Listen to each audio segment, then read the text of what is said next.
हम लोग हमारे दिन की शुरुआत करते हैं प्रोडक्ट्स के साथ एंड सोचते हैं कि हम लोग उसको लगा लेंगे कॉस्मेटिक चीज़ें तो हम अच्छे दिखने लगेंगे, बूढ़े नहीं लगेंगे। लेकिन एक चीज़ हम भूल जाते हैं कि जो हम खाएंगे, जो अंदर हमारे जाएगा, जो चीज़ें अंदर जाएंगी वही चीज़ें बाहर दिखेंगी। सबसे पहले तुम्हारे फेस पे दिखना शुरू हो जाएंगी। तो तुम्हें आज पता चलेगा कि कैसे तुम बूढ़े दिखते हो एंड एजिंग को किस तरीके से रोक सकते हो ताकि तुम एक तुम्हारा फेस ग्लोइंग लगे, अच्छा लगे। तो stay tune with the video. तो पहला पॉइंट तो ऐसा है कि तुम स्लीप को बहुत ज़्यादा बेकार तरीके से लेते हो। तुम सोचते हो कि स्लीप एक बस करने की चीज़ है, किसी तरीके से कर लो। रात भर तुम जागते रहते हो, डूम स्क्रोलिंग करते हो, जिससे कि बहुत गंदा इफेक्ट पड़ता है तुम्हारे ऊपर। तो start doing that on the regular. तुम्हारी आंखों के नीचे डार्क सर्कल्स आ जाती है, तुम्हारा आँख जो है सूज जाता है, पफी आइज हो जाती है। तो ये सारी चीज़ें तुम्हारे साथ होती है, लेकिन फिर भी तुम उसकी सिम्टम्स को, उसकी कंडीशन को नहीं समझते हो एंड लगे रहते हो, स्लीप अच्छे से नहीं लेते। तो वर्क ऑन योर स्लीप, बहुत इंपॉर्टेंट चीज़ है। अगर तुम्हें लगे तो तुम ट्रैक करो अपनी स्लीप को कि तुमने कितना सोए। अगर तुम 10 घंटा सोओगे तब जाके तुम्हें इफेक्टिव जो है 8 घंटे की स्लीप मिलेगी, क्योंकि 1-2 घंटा तो ऐसे ही लग जाता है लेटे रहने में, नींद आने में एंड सोचने में। दूसरा है कि हम लोग प्रोटीन को एक मजाक की तरह लेते हैं, नॉट टेकिंग प्रोटीन्स, जो कि बहुत गंदी चीज़ है, जिससे कि हमारे पूरी बॉडी पे दिखता है उसका इफेक्ट। जैसे कि मेलानिन हो गया, ये सारी चीज़ों की इफेक्ट कम हो जाती है। तो स्टार्ट टेकिंग प्रोटीन। तुम्हारी बॉडी की रिकवरी बहुत स्लो हो जाती है प्रोटीन ना अच्छे लेने की वजह से। तुम्हारा जॉ लाइन जो बेकार हो जाता है प्रोटीन ना अच्छे लेने की वजह से। तो work on your protein. Protein तुम्हें लेना ही है, पनीर, दूध, दही, ये सारी चीज़ें लेना है। अगर तुम नॉन वेजिटेरियन हो, अंडे हो गए या फिर जो भी चिकन है, जो भी तुम ले सकते हो, तो वर्क ऑन इट।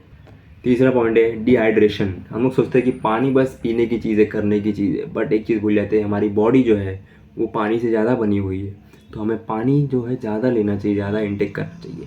कम से कम 4 लीटर 5 लीटर जितना हो सके उतना ज़्यादा मैक्सिमम पियो।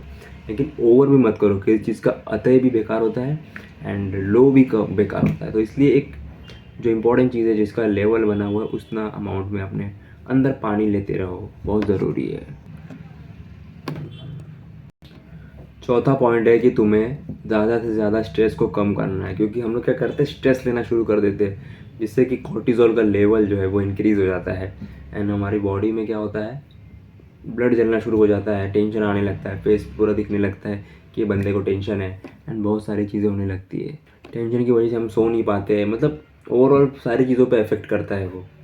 सो वर्क ऑन इट। टेंशन आ रहा है तो बाहर निकल जाओ, घूमो फिरो थोड़ा, देश दुनिया देखो, बाहर निकलो, थोड़ा सा नेचर में जाओगे, ऑटोमेटिकली टेंशन कम होगा।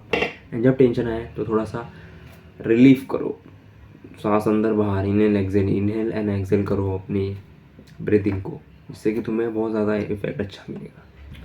पांचवा है कि हम लोग एक्सरसाइज नहीं करते, हम लोग कोई भी एक्टिविटी चीज़ नहीं करते, बस चेयर पे बैठने वाला काम चाहते हैं। हम लोग चेयर पे बैठे रहेंगे, टिक टिक टिक टिक करते रहेंगे, जिससे कि हमारी बॉडी मूवमेंट में नहीं आती है एंड हमारी बॉडी जो बनी हुई है वो मूवमेंट के लिए बनी हुई है। हमारे पूर्वज, हमारे दादा, हमारे परदादा इसी के लिए थे। एंड हम लोग क्या सोचते हैं कि बस बैठे के काम करें। थोड़ा बाहर निकलो, नेचर में जाओ, चलो फिरो, घूमो, देखो, ट्रैवल करो, क्योंकि बैठे बैठे ना तुम्हारी शरीर पक जाती है एंड बहुत गंदा इफेक्ट एंड एजिंग करती है। तो यही था इस वीडियो में। तो अगर तुम्हें ये पॉइंट अच्छे लगे हो तो डू लाइक, एंड अगर कोई चीज़ तुम ऐड करना चाहते हो तो कमेंट भी कर सकते हो एंड फॉलो फॉर मोर।